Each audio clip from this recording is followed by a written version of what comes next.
आध्यात्मिक प्रवचन के नए वीडियोस देखने के लिए चैनल सब्सक्राइब करें, बेल आइकॉन दबाना ना भूलें। सत्संग जी, प्यार से कहिए ध्यान निरंकार। सत्संगत फिर से एक बार आपके सन्मुख इस निराकार प्रभु परमात्मा की कृपा से आपके समक्ष आने का शुभ अवसर प्राप्त हुआ है। सत्संगत दास आपका अदना सा बालक है। आज जिस विषय पे हम चर्चा करना चाहते हैं आप लोगों से, वह विषय है भगत और भक्ति। कि भक्ति क्या है और भगत क्या है। क्योंकि हर कोई भगत होने का दावा करता है और भक्ति, कमाल की बात है ये भक्ति। तो भक्ति हम जब प्रभु परमात्मा की करते हैं तो जाहिर सी बात है पूरा संसार भक्ति कर रहा है, हम भी भक्ति कर रहे हैं, आप भी भक्ति कर रहे हैं। ऐसा कोई संसार में 100 में कोई एक आध प्राणी, 1-2% लोग उंगलियों पर गिने हुए मिल जाएंगे जो ईश्वर प्रभु परमात्मा को न मानने वाले हों, जिसको हम नास्तिक कहते हैं। लेकिन मैं समझता हूं कि 99% लोग परमात्मा को मानते हैं, प्रभु की भक्ति में वह अपना जीवन व्यतीत कर रहे हैं। लेकिन एक सबसे मजे की बात है कि एक भक्ति है कि जो कामना के वशीभूत होकर की जा रही है, और एक भक्ति वह है निष्काम भक्ति। एक भक्ति के अंदर कामना है कि हे प्रभु, आपकी मैं इतने साल से भक्ति कर रहा हूं, अब तक मुझे क्या प्राप्त हुआ। या हम सुबह सुबह उठकर किसी मंदिर में चले जाते हैं, हाथ जोड़कर ईश्वर प्रभु परमात्मा के मूर्ति के सामने खड़े हो जाते हैं और फिर मनों से डिमांड करने लगते, प्रभु मेरी ये काम हो जाए तो मैं तुझे इतनी सेवा करूंगा। इस बात पर मुझे एक बात याद आ गई। एक खजूर का पेड़ था और एक व्यक्ति को खजूर खाने का मन किया और उसको भूख लगी थी। खजूर मीठा था और पेड़ बहुत लंबा था। वो चढ़ गया पेड़ पर चढ़ गया और भर पेट खजूर खाया। लेकिन जब ऊपर से नीचे की तरफ देखा, उसको डर लगने लगा कि नीचे उतरूंगा कैसे। अब उस खजूर के पेड़ से वह प्रभु परमात्मा से प्रार्थना कर रहा है कि हे प्रभु, मैं किसी तरह से ऊपर तो चढ़ गया, लेकिन नीचे से उतरने में मुझे डर लग रहा है। और मैं तेरे आगे हाथ जोड़कर प्रार्थना करता हूं कि प्रभु मुझे यहां से नीचे उतार दे, मैं तुझे 1 किलो लड्डू चढ़ाऊंगा। अब वो उस पेड़ से किसी तरह मेहनत मशक्कत करके कुछ आधे दूर तक उतरा और फिर बदन कांपने लगी, थक गया। और फिर कह रहा है कि प्रभु मैं आधे दूर तक उतर गया हूं, अब थोड़ी सी तेरी कृपा और रहेगी, मुझे थोड़ा सा नीचे उतार, तुझे आधा किलो लड्डू चढ़ाऊंगा। वो और थोड़ा नीचे आ गया और फिर प्रभु से कहने लगा, है प्रभु बस थोड़ा ही रह गया, मुझे और थोड़ा सा नीचे उतार दे, तुझे 1 पाव लड्डू चढ़ाऊंगा। और नीचे आ गया, थोड़ा ही रह गया। फिर कांपने लगा, बोला प्रभु बस थोड़ा ही रह गया, बस कृपा कर दे, मुझे नीचे उतार दे, तुझे 100 ग्राम लड्डू चढ़ाऊंगा। और नीचे उतरा, दोनों कान को हाथ लगाया और उसने कहा कि प्रभु तेरी लाख लाख कृपा है, तेरा लाख लाख शुक्र है, कान पकड़ता हूं, मैं आज के बाद न चढ़ूंगा न चढ़ाऊंगा। तो ये होती है कामना की भक्ति। और एक होती है निष्काम भक्ति, जिसमें कोई कामना न हो। भगवान कृष्ण कहते हैं, अर्जुन जो मेरी निष्काम भक्ति करता है, यकीन जान अर्जुन, ऐसे भक्तों के हाथों में खरीद लिया जाता हूं। तन से, मन से, धन से बढ़कर वह सेवा कहलाती है जो होवे निष्काम निरीक्षित, वो सतगुरु को भाती है। कि जो निष्काम और निरीक्षित हो, जिसमें कोई कामना ना हो, ऐसी भक्ति इस प्रभु परमात्मा को पसंद है, क्योंकि इस भक्ति में भक्त जो होता है वो सरेंडर हो जाता है, अपने आप को समर्पण कर देता है। अब देखिए, हनुमान ने भी राम की भक्ति की थी और यहां अर्जुन ने भी कृष्ण की भक्ति की थी। भगत तो दोनों थे, एक तरफ हनुमान राम की भगत, एक तरफ अर्जुन कृष्ण के भगत। भगत तो दोनों ही थे, लेकिन इस संसार में आप ही प्रश्न पैदा होता है कि इस संसार में हनुमान के बहुत सारे मंदिर हैं, क्योंकि वो प्रभु राम के भगत थे, इसलिए संसार आज उनको पूजता है, तमाम मंदिर हैं उनके। तो अर्जुन भी तो भगवान कृष्ण के भगत थे, फिर उनके मंदिर क्यों नहीं? क्योंकि सत्संगत हनुमान चालीसा के अंदर लिखा है कि राम काज करीबे को आतुर। प्रभु के मुख से कोई भी वचन निकले, उसको करने के लिए हनुमान जी आतुर रहते थे। विद्या वाण गुणी अति चातुर, उनके पास विद्या भी थी, बुद्धि भी थी, गुण भी थे, चतुर भी थे। विद्यावान गुणी अति चातुर, पर राम काज करीबे को आतुर। कभी प्रभु के सामने कोई कंडीशन नहीं रखा, किंतु परंतु लेकिन नहीं रखा। इसलिए आज हनुमान की संसार में पूजा होती है। यही अर्जुन, जब जब भगवान कृष्ण ने कोई उपदेश दिया तो अर्जुन ने कहा था किंतु, प्रभु, परंतु, लेकिन।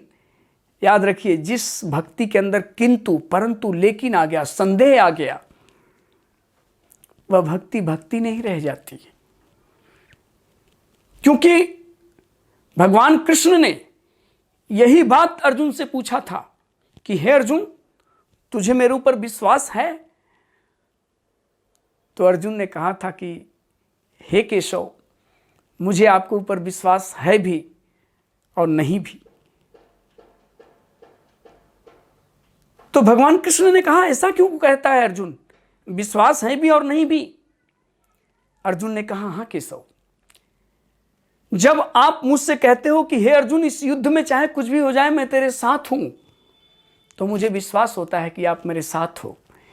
लेकिन जब आप पितामह भीष्म के पास जाकर ये कहते हो कि चाहे कुछ भी हो जाए मैं इस युद्ध में अस्त्र और शस्त्र नहीं उठाऊंगा, तो मेरा विश्वास डोल जाता है। आओ सत्संगत, जब जब भी भगत की अवस्था, जब जब भी भगत का विश्वास डोलता है, वह भक्ति की ट्रैक से, भक्ति की पथ से, भक्ति की पटरी से कहीं न कहीं डगमगाने लगता है। क्यों? क्योंकि उसका विश्वास हिल रहा है। और याद रखिए, भक्ति जो होती है वह समर्पण का नाम है।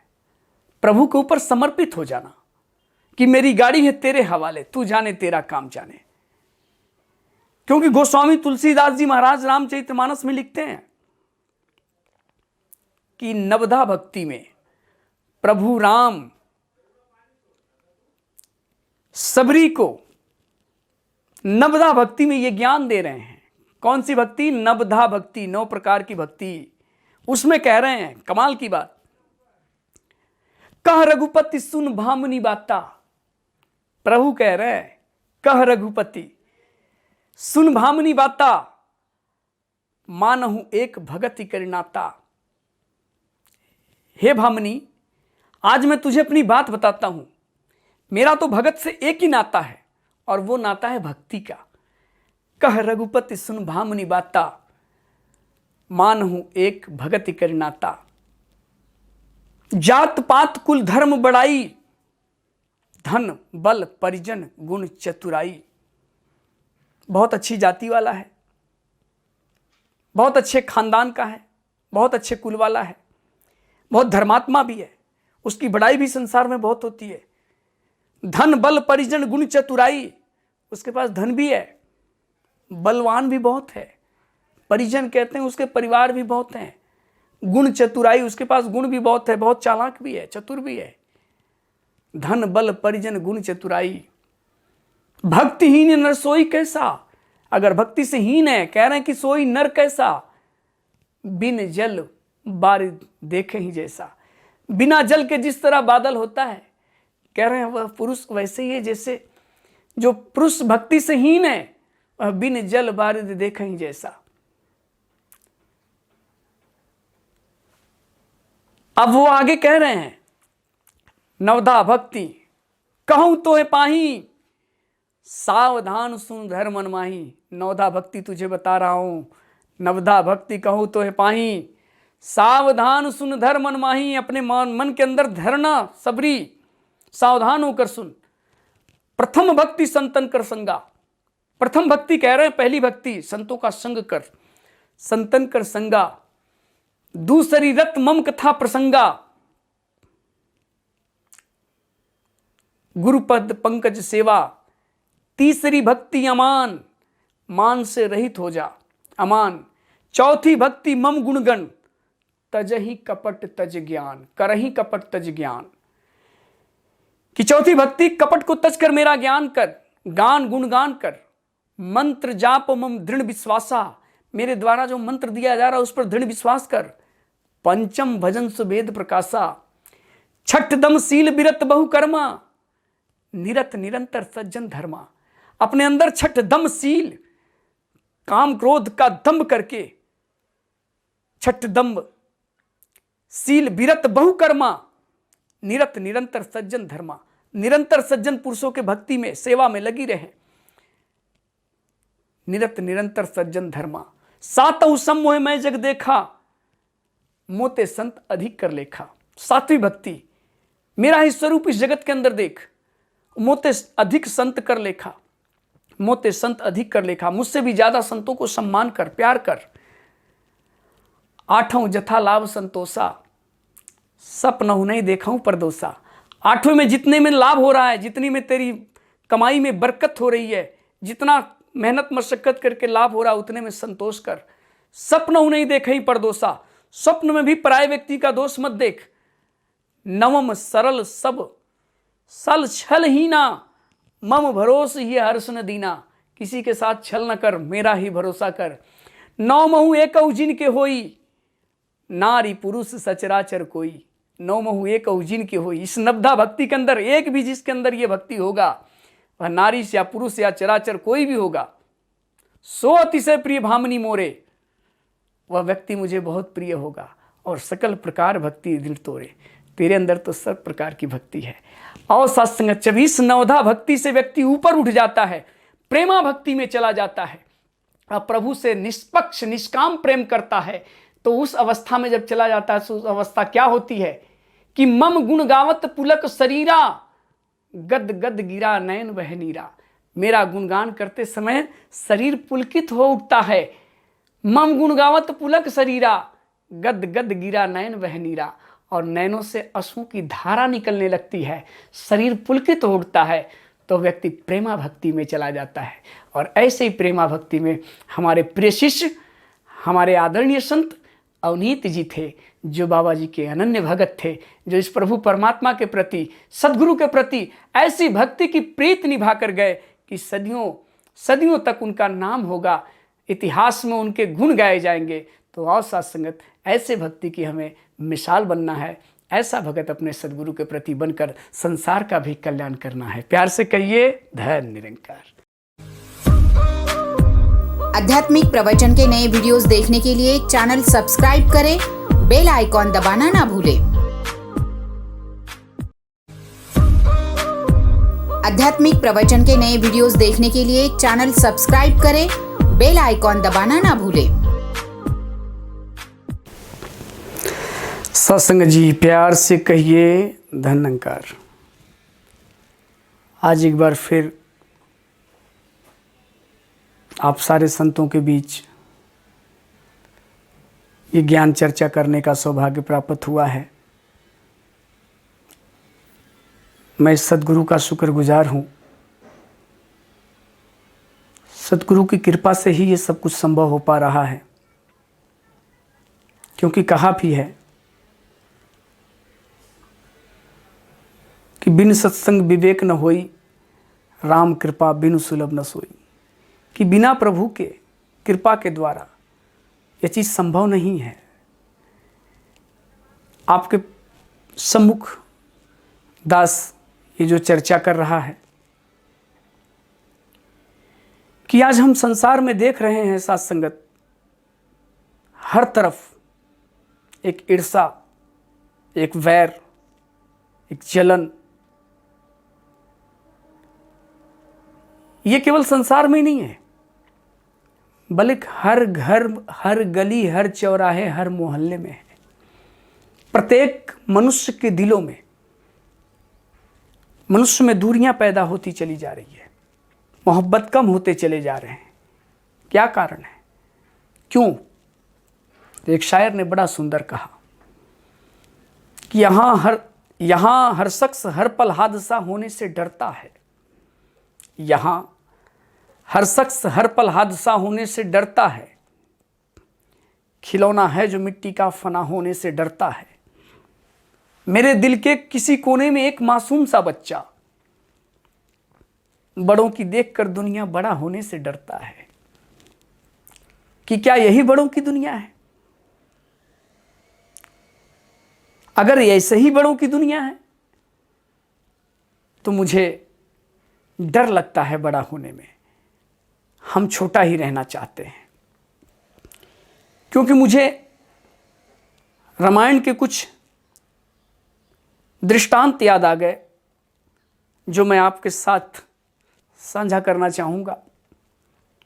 एक बार प्रभु राम और रावण से युद्ध हुआ, जो जग जाहिर है, सारी दुनिया, सारा जहान, और आप सभी जानते हैं, कोई छिपी हुई बात नहीं है, इतिहास है। तो जब राम और रावण का युद्ध हुआ तो रावण की सेना एक एक करके मारी जा रही थी प्रभु राम के हाथों, प्रभु राम की सेना के द्वारा। तो रावण ने कहा एकाएक कि कुंभकर्ण को जगाओ। तो कुंभकर्ण को जगाया गया। तो कुंभकर्ण जब उठा तो रावण ने एक बहुत सुंदर बात कुंभकर्ण के आगे रखा। रावण क्रोधित था और क्रोध में बोला उसको, अपने भाई कुंभकर्ण को, कि कुंभकर्ण, यहां राम से युद्ध छिड़ा हुआ है, हमारी कितने बलशाली सेना मारी गई, कितने योद्धा मारे गए, और तुझे इतने दिनों से जगाया जा रहा है, तू अभी उठ रहा है मूर्ख। अरे तूने क्या किया अपने जीवन में? सिर्फ खाया और सोया, यही किया? तो सत्संग रावण की बातों को सुनकर कुंभकर्ण अपने सर को नीचे किया और सर को नीचे करके बहुत सुंदर बात कहा रावण को कि भैया तुम सही फरमा रहे हो कि मैंने अपने जीवन में कुछ नहीं किया, सिर्फ खाया और सोया। लेकिन मुझे एक बात बताओ रावण, मैंने अपने जीवन में कुछ नहीं किया, मैं खाया और सोया। मैंने अगर सोकर कुछ नहीं किया तो रावण तुम बता कि तुमने जाग के क्या किया? लोगों के दिलों में नफरत पैदा की, बदले की भावना पैदा किया, परिस्थिति को उठा लेकर आया, नफरतें पैदा की, युद्ध, लड़ाई, वैर, ईर्षा, जलन ये पैदा किया। अगर जागकर यही सब करना था तो रावण, इससे तो भला मैं सोया ही ठीक था। कमाल की बात लगी कि आज संसार में इंसान कर क्या रहा है। प्रभु ने इतना सुंदर ये तन दिया था जिसको कहा है अशरफत मखलूकात। ये अशरफत मखलूकात है। 84 लाख योनियां भ्रमण करने के बाद मनुष्य का तनम मिलता है। बड़े भाग मानुष तन पावा, सुर दुर्लभ सब ग्रंथ ही गावा, साधन धाम मोक्ष करि द्वारा, पाहिन जे परलोक सवारा। ये इतना बड़ा मनुष्य का दुर्लभ तन किस लिए मिला? मनुष्य मनुष्य के काम आ सके, एक दूसरे का दर्द बांट सके। मुझे याद आ रहा है, बीते कुछ समय पहले हजूर बाबा जी के समागम में मुझे मंच पर एक कविता पढ़ने का अवसर प्राप्त हुआ। तो उस कविता में मैंने अपना फर्म, वो वाणी मुझे याद आती है कि सदगुरु ने मेरे से क्या लिखवा दिया था, और उस लाइन को मैं पढ़कर अचंभित हो जाता हूं। और वो लाइन थी कि इस आसमान को मुट्ठी में करने की कसम तो खाते हैं, बनकर एक इंसान जमीन पर ठीक से चल नहीं पाते हैं कौन से मिट्टी के पुतले, किस तरह ये प्यार जताते हैं, अरे जिंदों से रिश्ता तोड़कर फिर मुर्दों के लिए पछताते हैं। जो जिंदा व्यक्ति है उसकी कदर नहीं करते हैं, उसको जीते जी गाली देते हैं, जीते जी उससे वैर करते हैं, जब वो व्यक्ति मर जाता है तो उसके लिए पछताते हैं। ये कौन सी मोहब्बत है, ये कौन सी उल्फत है। आज संसार आदमी आदमी बढ़ता चला जा रहा है, भाई और भाई दूर हो जा रहे हैं। क्यों? क्योंकि दिलों में नफरत भरती चली जा रही है, अहंकार भरता चला जा रहा है।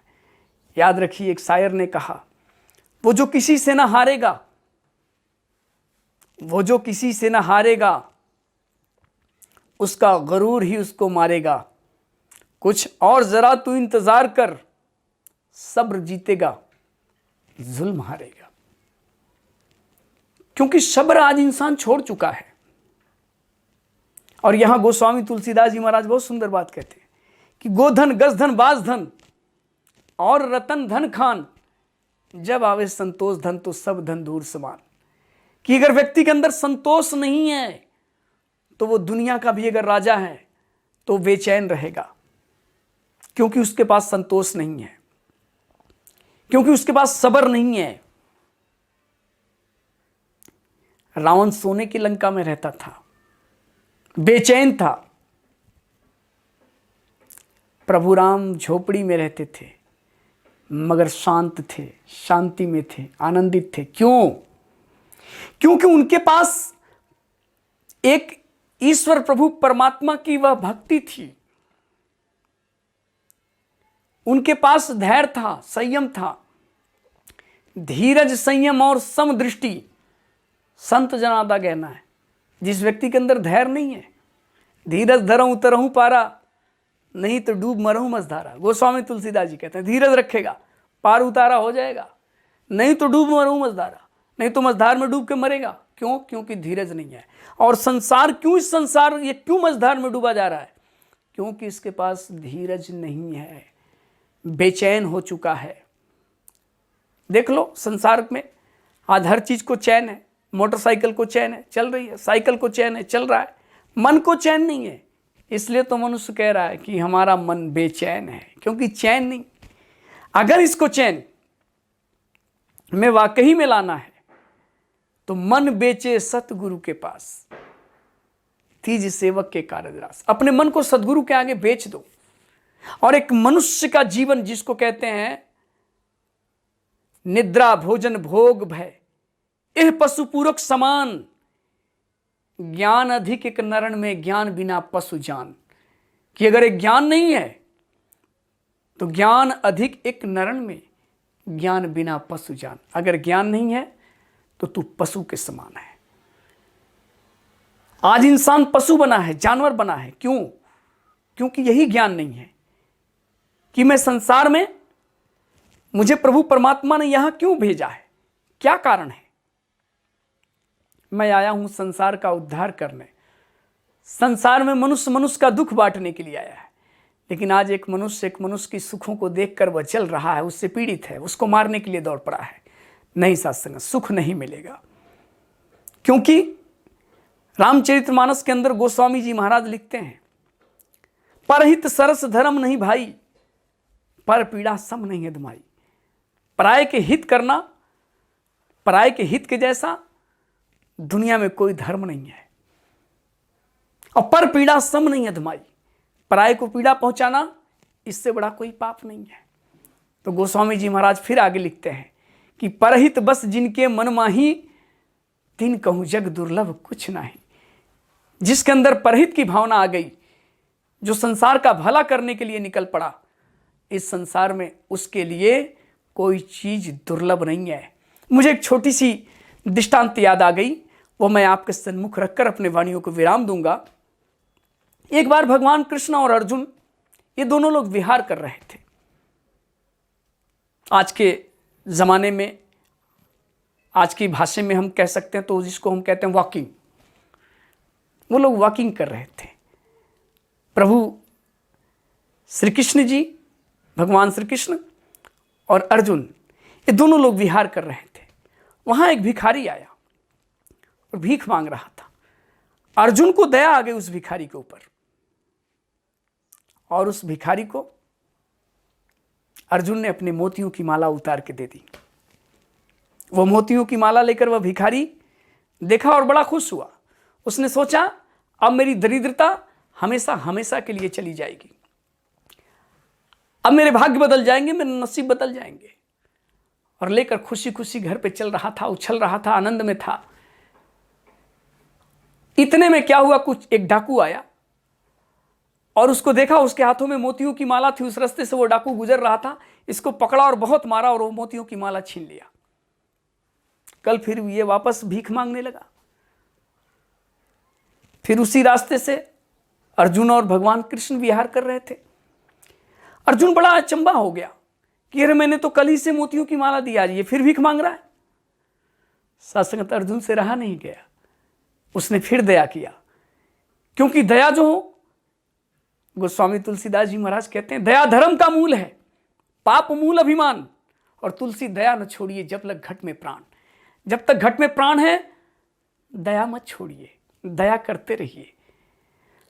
सत्संगत आप नहीं मानेंगे, अर्जुन ने इस बार उसे एक लाल दिए, एक बेशकीमती हीरे की लाल वो लिया, और इस बार छिपा के वो चुपचाप घर पे निकल गया और खुश हो गया कि अब मेरी किस्मत बदल गई, अब मेरी तकदीर बदल गई, मुझे बेशकीमती हीरे का लाल मिल गया। वो लेकर गया अपने घर में, एक पानी भरने वाला मटका था, उस मटके में चुपके से रख दिया और रखकर कहीं चला गया। उसकी औरत गई थी पनघट पे पानी लाने के लिए, वो पानी लेकर आ रही थी, ठोकर लगा, वो गिर गई, उसका मटका टूट गया। सोची अब कैसे पानी लेके जाऊंगा, घर पे दूसरा मटका था। वह आई, दूसरे मटके लेके गई जिसमें वह लाल रखा था। वह मटका पानी में इस तरह करके भरने गई और वह लाल पानी में गिर गया।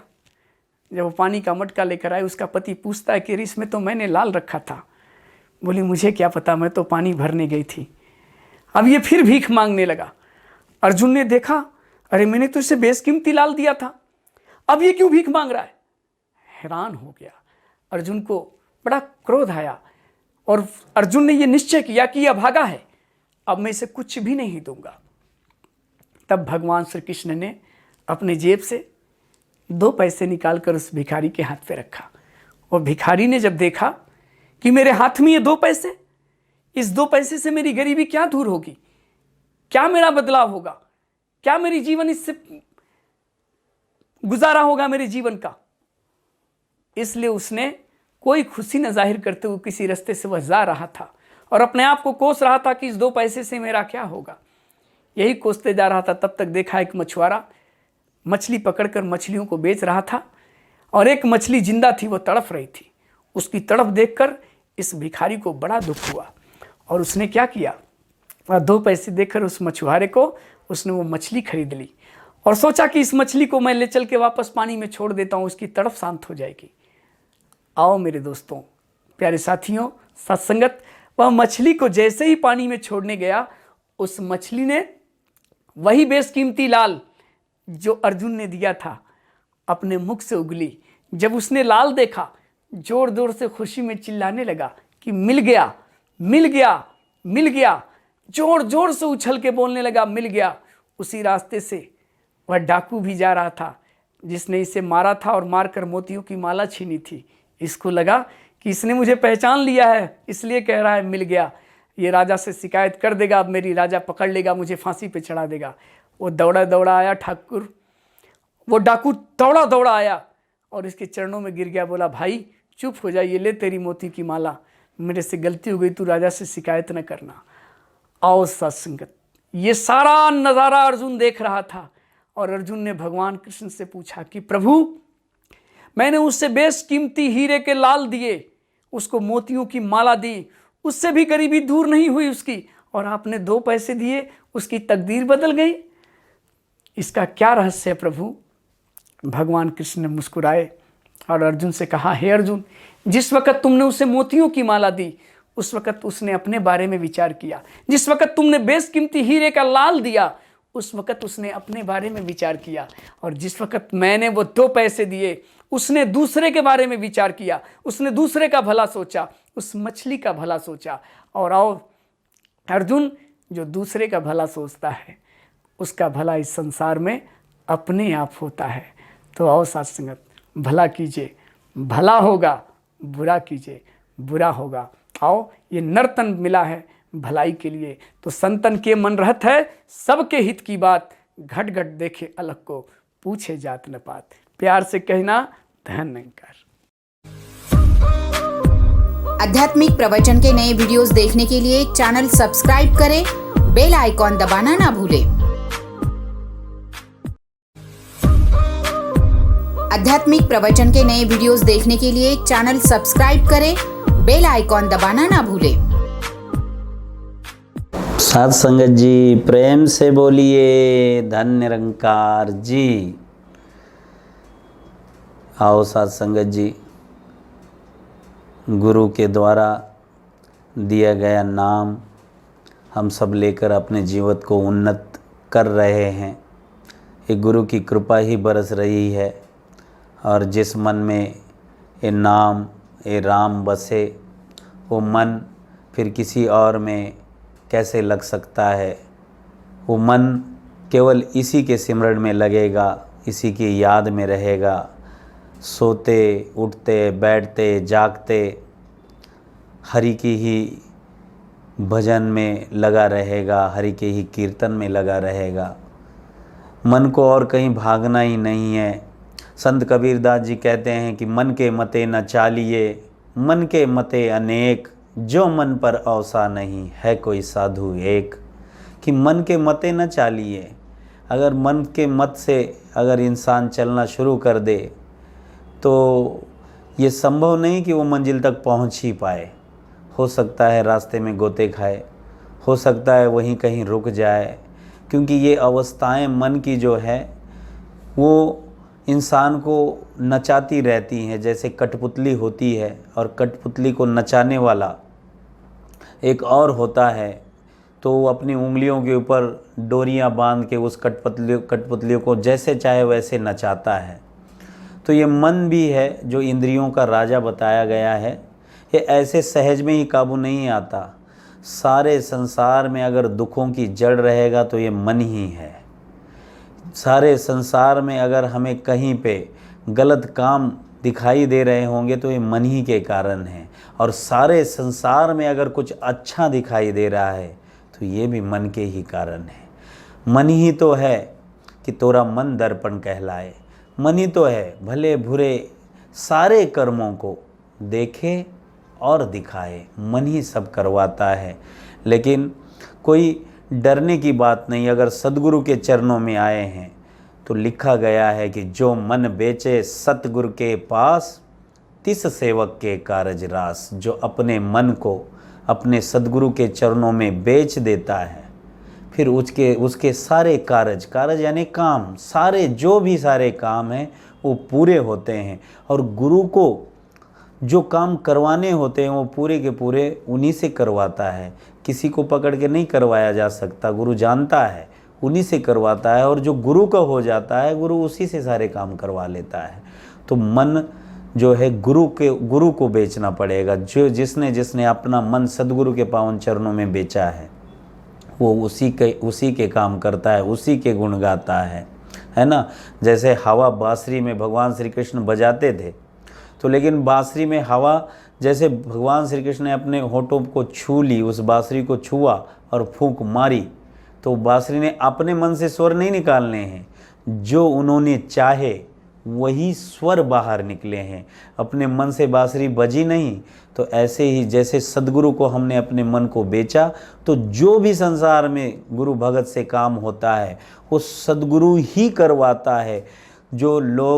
जो इंसान मूढ़मती होते हैं वो सोचते हैं कि ये क्या हो रहा है, ये क्या कर रहे हैं। तो ये कोई कुछ नहीं कर रहा है। जो हो रहा है सब गुरु की कृपा से हो रहा है। और जो ये कहते हैं कि ये क्या हो रहा है, ये क्या कर रहे हैं, ये हो सकता है मनमत, उसमें गुरु की मति बसी हुई नहीं है, वहाँ पे अभी अंधकार ही अंधकार है। जिसमें गुरु की मति बसी होती है उस बात को स्वीकार करता है कि जो हो रहा है सब सतगुरु की कृपा से हो रहा है, और जो हो रहा है उसे होने दो, उसमें हम अपना बीच में अड़ंगा ना लाएं, उसमें हम अपना कोई ऐसा कुछ बोल ना बोले कि जिसके कारण गुरु के काम में रुकावट पैदा हो।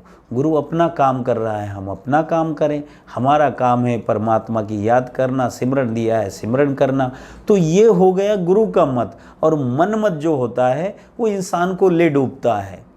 इसने ऐसा क्यों किया, अब किसने कैसा क्यों किया, इसके बारे में आपको सोचने का किसी गवर्नमेंट ने या परमात्मा की ओर से कोई सर्टिफिकेट तो नहीं आया कि आपने यही सोचना है और यही बोलना है।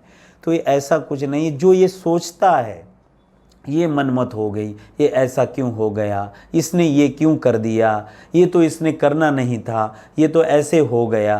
तो ये होना ना होना, करना ना करना, ये सब सद्गुरु के हाथ में है, ये हमारे हाथ में है नहीं। जब हम अपने हाथ में लेना शुरू कर देते हैं तब फिर हम गोता खाते हैं, फिर हम डूबने लगते हैं। और हमें डूबने से बचाने वाला है वहीं पे अगर हम डूबना शुरू कर दें। मुझे किसी ने बहुत एक अच्छी बात पूछी थी, मुझे बोला कि संसारिक तौर पे जहाँ गुरु की दीक्षा नहीं है जिस जीव को, संसारिक तौर पे अगर इंसान पाप करता है, जिस लौकिक जगत में रहता है, उसके जीवन में वो निगुरा है, गुरु नहीं है उसके, वो निगुरा है। और संसारिक तौर पे वो पाप करता है तो वो अपना पाप धोने कहाँ जाता है। तो दास ने भी बोलते कह दिया कि अगर संसारिक तौर पे पाप करता है तो लौकिक तौर पे उसको पाप धुलने के लिए एक ही जगह है, वो गंगा में जाता है और पाप धो के आता है, काशी में जाता है और पाप धो के आता है। और फिर सामने वाले ने और एक सवाल कर दिया कि अगर वहाँ पे वो जाके पाप करे, जहाँ धो रहा है वहीं पे जाके पाप करे तो फिर कहाँ जाके धोएगा। तो फिर संसार में दास ने ऐसा कह दिया कि फिर संसार में कोई ऐसी जगह नहीं जहाँ पे वो अपना पाप धोए। तो ऐसा ही है, जो गुरु मत वाले हो जाते हैं, जो गुरु वाले हो जाते हैं, वो किसी के बारे में ना निंदा करते हैं, ना नफ़रत करते हैं, ना चुगली करते हैं, ना द्वेष करते हैं, ना ईर्ष्या करते हैं, जिससे उसको खुद तकलीफ़ हो और गुरु के कार्य में और किसी के बारे में तकलीफ़ हो और कार्य जो है बढ़ता रहे। जो ऐसा करते हैं तकलीफ़ उन्हीं को होती है। जो गंगा में आए और पाप करे तो फिर वो धोए कहाँ। तो आओ, एक ही जगह होती है जहाँ सद्गुरु के पावन चरण होते हैं, जहाँ वो 68 तीर्थों का स्थान माना जाता है, वहाँ पे आके एक बार धो लिए, फिर वो ज़रूरत ही क्या है, कौन क्या कर रहा है, कौन कहाँ बैठ रहा है, कौन कैसे खा रहा है, कौन कैसे पी रहा है, इसका तो कोई ज्ञान गुरु ने हमें बताया नहीं कि किसी के बारे में आप ऐसा सोचो, ऐसा बोलो। जो हो रहा है सब सद्गुरु की कृपा से हो रहा है, ये हो गया गुरु मत। और कौन क्या कर रहा है, वो ऐसा क्यों बैठा है, वो मेरी तरफ क्यों देख रहा है, उसने ऐसा क्यों किया, उसने वैसा क्यों किया, ये हो गया मनमत। ये सोचने का अधिकार हमें गुरु ने दिया नहीं है, ना हमने सोचना है जिसमें हमारा समय हमने बर्बाद करना है। तो आओ, मनमत ये होती है जो इंसान को ले डूबती है, और गुरुमत वो होती है जो इंसान का उद्धार करती है, उन्नत बनाती है। तो आओ हम गुरुमत वाले बने, न किसी के बारे में कुछ कहें, न किसी को कुछ नाम रखें।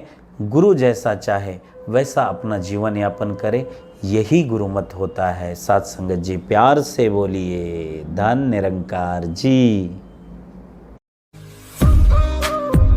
आध्यात्मिक प्रवचन के नए वीडियोस देखने के लिए चैनल सब्सक्राइब करें, बेल आइकॉन दबाना ना भूलें। आध्यात्मिक प्रवचन के नए वीडियोस देखने के लिए चैनल सब्सक्राइब करें, बेल आइकॉन दबाना ना भूलें। साथ संगत प्यार से कहना धन निरंकार जी। जैसी करनी वैसी भरनी, यकीन नहीं तो करके देख। इंसान को हर दफ़ा यही कहा जाता है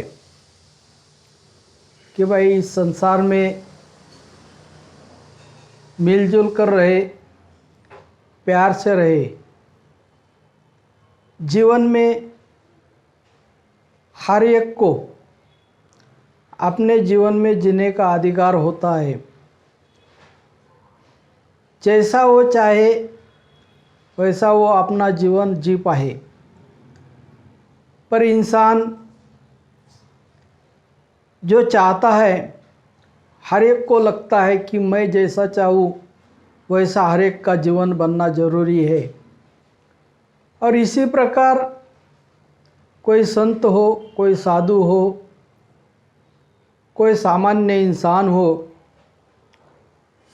हर एक को अपना अपना जीवन अपने तरीके से जीने का अधिकार होता है। पर इंसान ये सोचता है कि ये ऐसा क्यों जी रहा है, या इस संसार में ऐसा क्यों व्यवहार कर रहा है।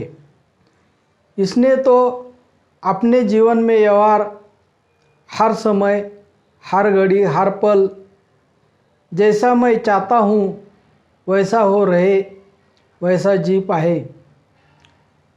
पर नहीं, एक दिन एक साधु एक गांव में आया, उस गांव में रहने लगा। रहते रहते वो अपना जीवन बिताते रहा। उसका एक घोष वाक्य था, जैसी करनी वैसी भरनी, यकीन नहीं तो करके देख। और हर दफ़ा उस गांव में एक घर में जाना, वहाँ से भिक्षा लेना और वही भिक्षा अपने आश्रम में, अपने कुटिया में आकर वो खाकर अपना जीवन बिताते थे। एक दिन उस गांव की एक औरत ने, उसके मन में ऐसा भाव आया कि रोज रोज आके ये एक ही बात कहता है, जैसी करनी वैसी भरनी, यकीन नहीं तो करके देख। बोले आज इसका मैं देखता हूँ। और 2 रोटी बनाई।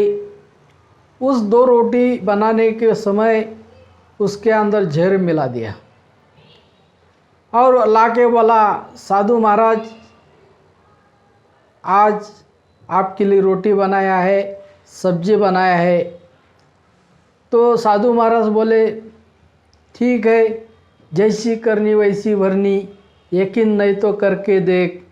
तो वो औरत कहती है, देखते आज मैं कि जैसी करनी वैसी भरनी, यकीन नहीं तो करके देख। आज देखती ही हूँ। और वो साधु ने वो रोटी लेकर अपने कुटिया में गया, अपने आश्रम के पास गया। वो रोटी को बगल में रखा और अपने काम काज करते रहा।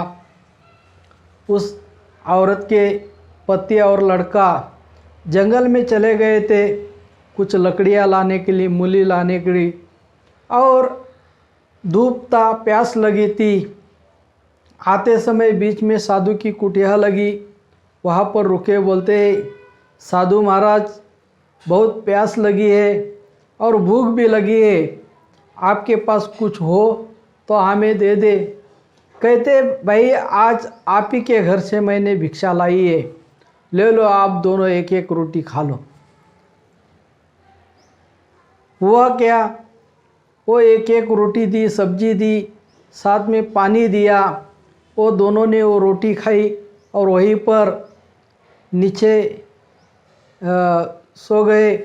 और अपने हाथ पैर हिलाते हिलाते वो साधु उस औरत के पास चले गए और कहते हैं, भाई क्या आपके बेटे और साधु पति वहाँ पर नीचे लेट गए हैं और हाथ पैर कैसे तो कर रहे हैं, चलो जल्दी जल्दी आके आप देखो। तो आकर दौड़ के देखती है। बोले क्या हुआ? कुछ नहीं। बोले मेरे पास आए, बोलते प्यास लगी है, भूख लगी है। तो मुझे कहते हैं कुछ रोटी बीटी हो तो दे दो। तो आप ही के घर से मैं आज भिक्षा लेके आया था, वही उनको दे दिया। वो खाने के बाद इनकी हालत ऐसी हो गई है। तो उस औरत ने उस साधु के पैर पकड़े और कहते, साधु महाराज मुझे क्षमा कर देना, असल में ये बात मैंने नहीं करनी चाहिए थी, जो मैंने आज कर दी कि जैसी करनी वैसी भरनी, यकीन नहीं तो करके देख। असल में आज मैंने इस रोटी में जहर मिलाया था आपको मारने के लिए, पर आपकी बात जो है वो 16 आने सच है, क्योंकि जैसी करनी वैसी भरनी, यकीन नहीं तो करके देख। सचमुच मैं आज करके देखा और मुझे अनुभव आ गया कि इंसान जैसा कर्म करता है वैसा ही वो फल पाता है। बोलता है मुझसे गलती हो गई, मुझे माफ़ कर दो और मेरे पतिदेव को और बच्चों को आप उस झेर को निकाल कर आप उसे एक तंदुरुस्त बना दो। तभी वो साधु कहता है कि निरंकार चाहे तो ठीक हो जाएंगे। निरंकार की कृपा हो गई और वो दोनों ठीक हो गए। इंसान हर समय हर घड़ी यही सोचना चाहिए कि जैसा मैं बीज डालूँगा वैसा ही फल आएगा। बीज लगाए बबूल का, आम कहाँ से आए? अगर हमने बबूल का पेड़ लगाया है और आम लगाने की हम आस लगा कर बैठे तो बबूल के पेड़ को आम तो नहीं आएंगे। उसको काटे तो ज़रूर होगे पर आम नहीं लगेगी, आम का मिठास नहीं मिलेगा, आम चखने को नहीं मिलेगा, क्योंकि हमने पेड़ जो लगाया है वो बबूल का लगाया है। अगर आम का पेड़ लगाते तो वहाँ पर कांटे नहीं आते, वहाँ पर आम लग जाते। खुद आप उस आम का आप रस चाखते, औरों को भी वहाँ बैठने के लिए छाव हो जाती। वैसे ही संत महात्मा हरदम हर घड़ी हर पल यही सोचते हैं कि इंसान का कल्याण हो, इंसान का भला हो, इंसान के जीवन में खुशहाली आए, ताकि उसका जीवन सुंदर बन जाए। क्योंकि इस इंसान को इस संसार में जितने भी बनाए इस भगवान ने बनाया है। इस भगवान ने बनाकर एक दूसरे से मिलजुल कर रहे, प्यार से रहे, प्यार से अपना जीवन बिताए। इसीलिए हर दम हर घड़ी हर पल हमें सोचने की ज़रूरत है कि आया है सो जाएगा, राजा रंक फकीर। जो इस दुनिया में आए उसको जाना ही पड़ेगा, राजा हो, रंक हो या फकीर हो। किसी ने भी आज तक इस संसार में अमर पट्टा लेकर नहीं आए। कोई भी बहुत साल तक जिए नहीं। जितना भगवान ने उसको उम्र दिया है, जितने साल दिए उतना साल वो जीता है। उसके बाद उसका जो जीवन है, अंतिम यात्रा, वो शुरुआत होती जाए और जब इस शरीर को छोड़ देता है, इस निरंकार में विलीन होता है या 84 लक्ष्य के चक्कर में चले जाता है। क्योंकि जिसने निरंकार को जाना है वो निरंकार में विलीन होता है। जिसने निरंकार को जाना नहीं उसे 84 लक्ष्य चक्कर में जाना पड़ता है, 84 लक्ष्य योनि में जाना पड़ता है। और जन्म मरण का उसका जो कार्य है वो चालू हो जाता है। फिर हर योनि में उसको अनेकों प्रकार की तकलीफ सहन करनी पड़ती है, या और अनेकों प्रकार का वो जो हम बोलते हैं कि जो संकट है, तकलीफ है, वो सहन करके उसको उसके अंदर जीवन जीना पड़ता है, जिसमें उसको इंसान के जन्म में जितने सुख सुविधा जो बनाए थे वो सारे उसको उस योनि में नहीं मिलते। क्योंकि काम करना है, मेहनत करना है, लेकिन मालिक जो खिलाएगा वही खाना पड़ता है।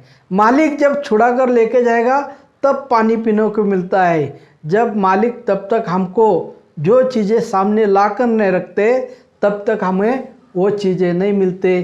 तो आओ साथ संगत, बहुत से इंसान इस संसार में है जो अपना इंसान के कल्याण के हित की बात सोचते हैं। वैसे सारे संसार में साधु संत होते हैं, वो इंसान के कल्याण के लिए इस संसार को अपना जीवन बिताने के लिए यही इस संसार में जीता है। तो आओ दास, यही कहूँगा कि जैसी करनी वैसी भरनी, यकीन नहीं तो करके देख।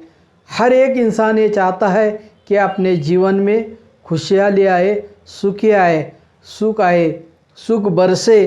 तो इसीलिए इंसान ने दूसरे का अगर हम भला चाहते तो पहला भला हमारा होगा। तो आओ प्यार से कहना, धन निरंकार। आध्यात्मिक प्रवचन के नए वीडियोस देखने के लिए चैनल सब्सक्राइब करें, बेल आइकॉन दबाना ना भूलें।